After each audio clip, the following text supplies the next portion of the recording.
لا إله إلا الله لا إله إلا الله لا إله إلا الله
Waktu salat Isya malam hari ini jam 7:31. Sekarang jam 7:13.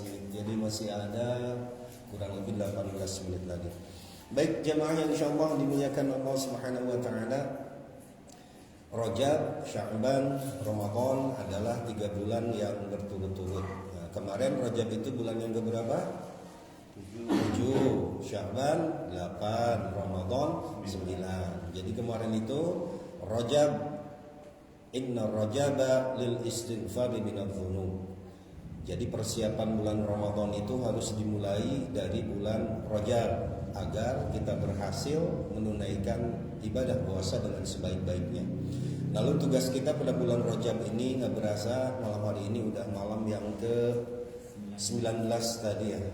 Nggak berasa gitu, andai kita bisa mengganjal waktu gitu. Rasanya pengen kita ganjal aja dulu setahun begitu ya Bang ya. Nggak bisa. Ini udah tanggal 19, lalu apa yang harus kita lakukan? Kita menjalani bulan Rajab ini adalah kata para ulama lil istighfari minadz-dzunub, banyak memohon ampun kepada Allah. Jadi tugas kita bulan Rajab ini banyak memohon ampun kepada Allah. Istighfar. Jadi memohon ampun kepada Allah itu bukan hanya dengan membaca istighfar saja, bisa dengan sholat tasbih ya bil khusus, sholat taubat misalkan, dengan sedekah, dengan sering menghadiri pengajian seperti begini. Ya kata Allah di dalam Al-Qur'an kan wasari'u ila maghfiratin min rabbikum wa jannatin 'arduhas samawati wal ardh. Wasari'u, dan berlomba-lombalah, berlarilah ila maghfiratin, kepada sesuatu hal yang di dalamnya ada ampunan. Maka kalau hidup kita itu selalu bilang lelah, capek, ya mungkin salah konsep. Apa yang Allah suruh lari kita malah berjalan, apa yang suruh Allah berjalan kita malah lari. Ya seperti masalah keduniaan misalkan, innal arda wasi'ah, bumi itu luas, kalem aja.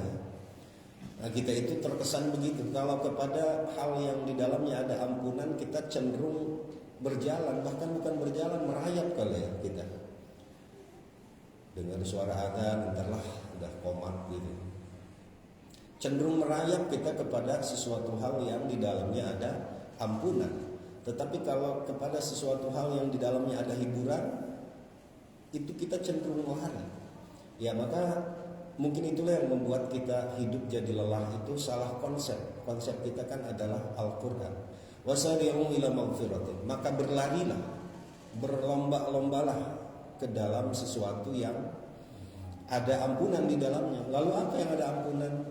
Ini doa bersama kayak gini kan kita mohon ampunan. Ta'lim, apa kita mau begitu? Kalau apa yang ada urusannya mengaji gitu misalnya, di dalam telinga kita itu seperti udah dipasangin sebuah software gitu ya. Kalau dengar kata ngaji itu mendadak 1001 macam alasan keluar dari mulut kita.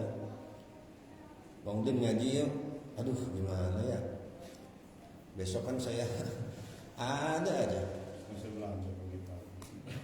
Iya, emang kalau ngaji mah nggak ada benernya deh. Ngaji subuh, ya bapak-bapak setengah ngantuk gitu ya.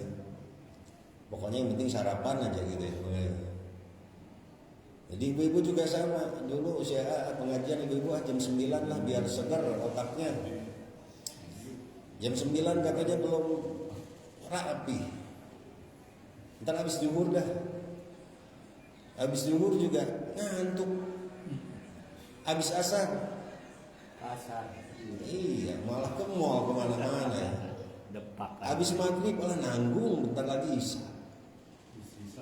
Habis isya, ya begitu. Emang nggak ada benernya deh. Kalau kita nggak nyempetin, maka ibadah yang paling baik itu bukan hanya kita mampu ibadah di waktu sempat, tetapi sempatkanlah waktu untuk ibadah.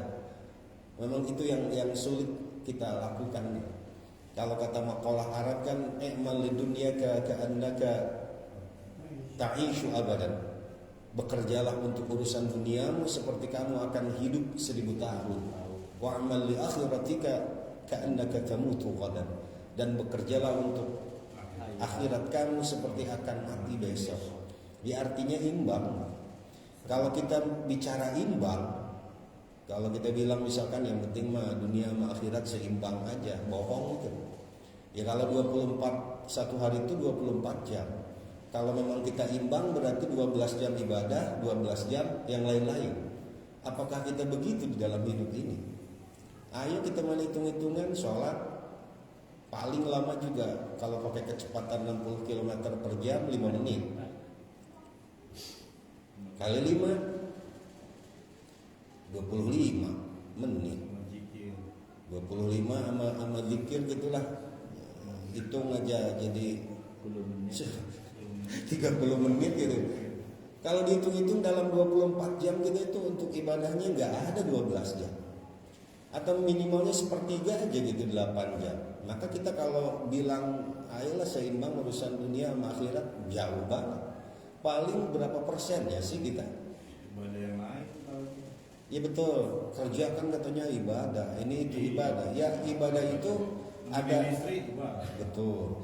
Ya, tapi ibadah itu kan yang dimaksud di sini adalah yang mahdhah gitu, yang langsung kepada Allah.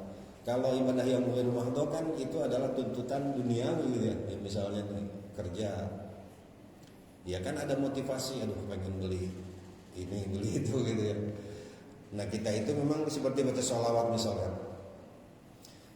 Kita itu suka sekali dayung 2-3 pulau terlewati gitu. Ya bagus, misalnya ketika kita kerja sambil kerja baca sholawat gitu, atau baca tasbih atau apapun itu adalah hal yang baik. Tetapi alangkah lebih baiknya baca sholawat itu nggak usah banyak lah, misalnya 10 kali aja, tapi kita dalam keadaan yang khusyuk. Misalnya habis sholat nih, habis sholat sambil menghadap kiblat gitu ya, lalu kemudian kita membaca sholawat dengan khusyuk, dengan nadratar rahmah gitu, dengan hati yang benar-benar pengen banget ketemu dengan Nabi gitu. Apakah kita begitu selama ini? Rasanya kita tuh kalau baca zikir atau sholawat ya, kalau bangunin sambil nyacan gitu, ya bagus memang. Tapi alangkah lebih baiknya memang sisakan, sempatkan waktu untuk benar-benar kita itu ibadah dengan hati gitu. Jadi bukan hanya dengan mengisi waktu. Begitu ya, jadi jauh-jauh ke sana. Baik jemaah yang insyaallah dimuliakan Allah Subhanahu wa taala. Jadi tadi Rajab itu adalah waktunya kita untuk banyak memohon ampunan kepada Allah dengan berbagai macam caranya. Inna rajaba lil istighfari minadh dhunub. Ya bil khusus Imam Nawawi Al-Bantani, orang Banten nih Bang Haji Ipul, dalam kitab Nasaihul Ibad, beliau membawakan sebuah hadis, alamatus syaqawah arba'ah.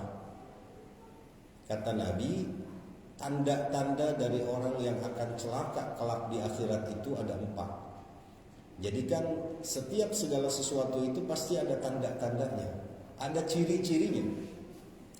Yang pertama adalah nisyanud dzunubul madiyah wa hiya 'indallahi mahfuzah. Dia lupa terhadap dosa-dosa yang telah berlalu, wa hiya 'indallahi mahfuzah. Padahal di sisi Allah itu masih tercatat. Masih tercatat kalau belum kita taubatkan. Ya bil khusus dosa-dosa kita di masa muda barangkali. Ya kemarin kan Jumat kemarin nih di bulan Rajab, ayo Pak Bu ingat-ingat. Oke lah kalau di masa tua mungkin kita udah bisa istiqomah ya puasa Ramadan. Dulu kan di zaman muda mungkin ya namanya anak muda.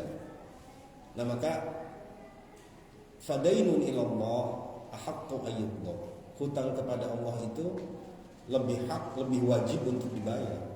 Maka mari kita ingat-ingat kembali, nggak ada bosan-bosannya sih ya mengingatkan. Ayo, mumpung kita masih diberikan kesempatan, mari kita ingat-ingat. Udah nggak ingat, udah aja pokoknya di bulan Rajab kan disunahkan berpuasa. Dan memang tidak ada keterangan harus tanggal berapa kita berpuasa, nggak di awal, di tengah atau di akhir, kapan aja. Maka mari kita niatkan untuk qadha aja. Karena ya namanya juga kita pernah muda ya Bang ya, dulu belum tetapi peduli gitu ya. Ya mana Bang, Senin Kamis aja minimalnya gitu, setiap seminggu tuh 2 kali. Berarti sebulan kan ada 8 kali. Kemarin tuh kalau kali 12 taruhlah 90 hari. Itu kan udah 3 tahun Ramadan. Kalau kita benar-benar, dan kemarin juga dibahas bahwa dosa meninggalkan puasa itu tidak akan bisa terhapuskan dengan umroh walaupun tiap tahun, dengan naik haji dan sebagainya tidak.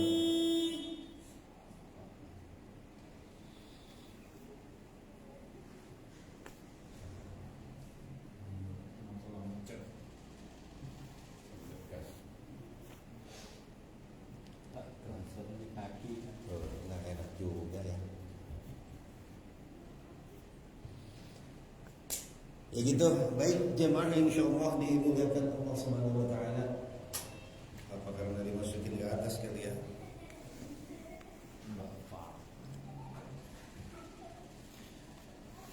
Balik lagi tadi, mari kita ingat-ingat kembali dosa-dosa yang lalu. Sholat khususnya, sholat itu kan tidak ada toleransi.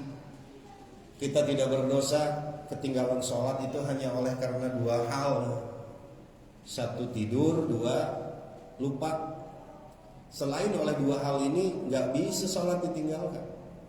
Yang ada, jangan sampai yang ada di pikiran kita itu hanya karena Allah Maha tahu, Allah Maha Rahman Maha Rahim, Allah Maha Pengasih.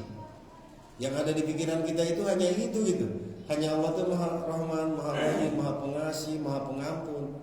Kita lupa bahwa Allah itu syadidul iqab.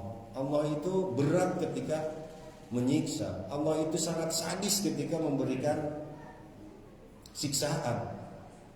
Nah maka jangan sampai misalkan kita meriang sedikit, biarinlah Allah juga Maha tahu.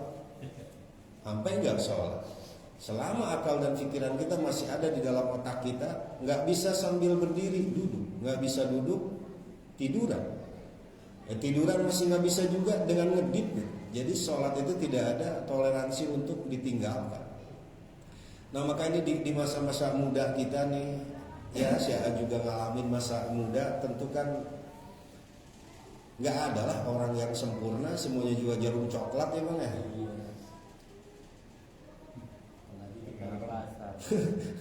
Iya, maka sebagian ulama bilang kan sholat itu la qadha wala fidyah. Sholat itu nggak ada qadhanya, nggak ada fidyahnya sesungguhnya. Jadi harus dengan apa itu? Satu, memohon ampun kepada Allah atas dosa. Itu yang lama tuh, dosa lama, kita terkadang lupa gitu. Ya Allah ampuni saya, dulu saya masih ya begini gitu. Satu itu yang harus kita lakukan. Lalu kedua, perbanyaklah sholat sunnah sebagai pengganti. Ini kalau ulama yang rojih, kalau ulama yang pendapatnya banyak. Jadi gantikan dengan sholat-sholat sunnah. Maka habis sholat isya ya jangan sampai ditinggalkan ba'diyahnya, qobliyahnya, maghrib gitu ya. Sebelum adzan, setelah adzan, sebelum iqamah. Ma bainal adzanaini as-shalah, kata Nabi. Ma bainal adzanaini as-shalah. Di antara adzan dan iqamah. Kalau di Arab itu tidak ada iqamah, adanya adzan dua, adzan yang kedua. Di antara adzan yang pertama dengan adzan yang kedua ada dua sholat sunnah gitu. Jadi kalau ada yang nanya misalnya kalau Jumat gimana? Itu sholat apa? Ya itu sholat sunnah. Karena kata Nabi tadi di antara adzan dan iqamah itu ada sholat sunnah gitu. Ya sholat apa? Mau sholat mutlak, sholat apapun itu namanya. Karena pada zaman Nabi itu kan sholat-sholat sunat tidak dinamakan gitu. Lalu dinamakan itu oleh para ulama, misalkan sholat tahiyatul masjid, sholat hajat, sholat ini itu gitu, tidak ada namanya dulu mah. Dinamakan itu kemudian hari oleh para ulama. Jadi ketika misalkan kita Jumatan, setelah adzan misalkan, ya udah adzan yang pas waktu ya. Adzan itu kan ada dua. Satu adalah mengingatkan gitu, mengingatkan. Lalu adzan yang kedua itu adalah waktunya udah mau sholat. Nah setelah adzan sebelum iqamah itu ada sholat 2 rakaat. Jadi sholat aja. Memang ada pendapatnya seperti itu. Ya walaupun memang dari sahabat-sahabat kita ada yang berpandangan beda, ya sudah. Yang penting dua-duanya ada jalurnya. Lalu tadi kata para ulama pendapat yang kedua adalah bisa digantikan dengan sholat. Misalkan habis duhur, sholat duhur lagi.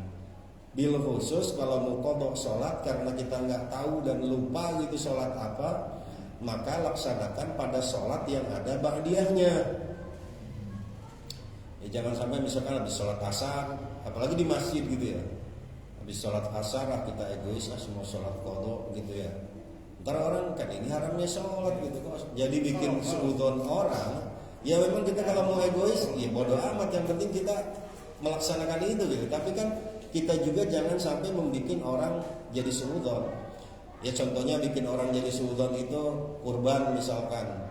Saya kalau kurban nggak mau di BSI, dan di BSI mah banyak gitu ya. Dia tiap tahun kurban di luar gitu. Tapi kata orang BSI ini orang rumahnya gede, ada mobilnya, kok nggak pernah kedengaran kurban, jadi suudzon buat orang sekitar. Padahal tiap tahun dia kurban. Ya, jangan sampai begitu gitu. Kurban yang terbaik adalah terbaik pertama adalah di lingkungan kerja.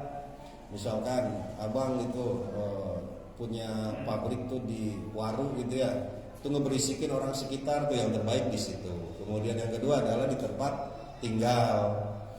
Nah baru kalau yang paling terbaik mah di tempat tinggal iya gitu ya, di tempat kerja iya, keluar juga iya. Baik, nggak berasa ya bapak-bapak kalau lagi ngobrol mah 20 menit ya. Tadi tuh 4 tanda orang yang akan celaka kelak di akhirat adalah nisyanu dzunubul madiyah, lupa kepada dosa-dosa yang telah lama kita kerjakan, lupa ditaubatkan. Wa huwa 'indallahi mahfuzah, padahal di sisi Allah itu masih terjaga. Insyaallah ke depan nanti 3 lagi tanda-tandanya. Mari kita berdoa. Allahumma shalli wa sallim ala sayyidina wa habibina wa syafi'ina wa karimina wa maulana Muhammad sallallahu radhiyallahu ta'ala an kulli sahabati Rasulillah ajma'in. A'udzu billahi minasyaitonir rajim. Bismillahirrahmanirrahim. Allahumma ij'alil Qur'ana lahum fil quburi munisa wa fil qiyamati syafi'a wa minan nari sitra wa hijaba wa 'ala sirati nura وللجنة رفيقا وإلى لقاء الله تعالى وسيلة واخشرنا وإياهم اجعل المودى بيننا وبينهم الجنة يا ربنا جنتك جنة نعيم ودارك دار السلام مع الذين أنعمت عليهم من النبيين والصديقين والشهداء والصالحين وحسن أولئك رفيقا ذلك الفضل من الله وكفى بالله عليما اللهم أوصل ثواب ما قرأنا إلى أرواح آبائنا وأمهاتنا وجدادنا وجدتنا اللهم اغفر لهم وارحمهم وعافهم واعف عنهم ربنا آتنا في الدنيا حسنة وفي الآخرة حسنة وقنا عذاب النار وسلام على المرسلين والحمد لله رب العالمين. Yuk sama-sama kita baca kafaratul majlis. Bismillahirrahmanirrahim. Subhanaka Allahumma wa bihamdika asyhadu an la ilaha illa anta astaghfiruka wa atubu ilaik. Wal 'afwa minkum hadanallahu wa iyyakum ajma'in. Assalamualaikum warahmatullahi wabarakatuh.